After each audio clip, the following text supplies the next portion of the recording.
I give the call to the honourable member for Holt. Thank you, Deputy Speaker. Deputy Speaker, last week I had the pleasure of visiting the Casey Regional Welfare Centre and met with John Hopkins and Peter Godfrey to present the organisation with a $3,000 grant under the Building Excellence in Support Training, the acronym BEST program.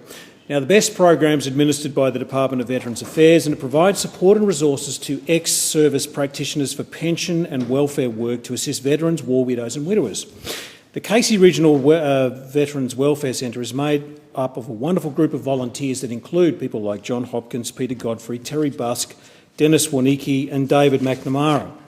Each volunteer spends around 1 or 2 days a week at their office in Cranbourne or driving around visiting veterans to assist them with getting support and at times compensation from the Department of Veterans Affairs. Each volunteer benefits from training provided under the TIP program before they assist veterans.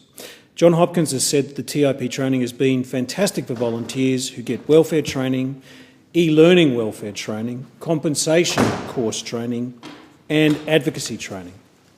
Now, after completing the training, each volunteer is better able to assist veterans, serving and ex-serving members of the Permanent and Reserve Forces, cadets, officers of cadets, other persons nominated by the Australian Government and their dependents to access benefits and services from the Department of Veterans Affairs. However, one of the things that John, Peter and other local veterans have been concerned about are the recent changes to the Veterans Access Network shopfront services announced in April 2014 by the Coalition Government. In particular, local veterans were concerned with, for example, the Morwell VAN office now being co-located into the Department of Human Services in Morwell, and the Frankston and Bairnsdale VAN offices basically closing, with Veteran Information Support Services being provided from DHS service centres in Frankston and Morwell, respectively.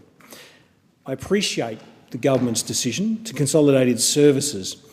However, and I had a detailed conversation with one veteran in particular, a number of our veteran community experience PTSD.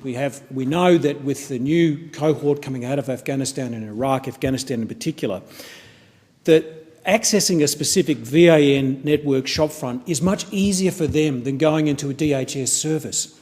And my view is that these people have sacrificed or prepared to sacrifice their life in defending our country. And I think that we owe it to them, notwithstanding we understand the Australian Government's decision, as I said, to consolidate its service, to provide accessible shopfront services so members of our veterans community who have served our country so well in respective conflicts feel comfortable about accessing these services. So if I could, on behalf of the Casey Regional Welfare Association, respectfully ask the government to reconsider its decision. It's in the best interests of our veterans that they do so. Thank you. I thank the member for Holt.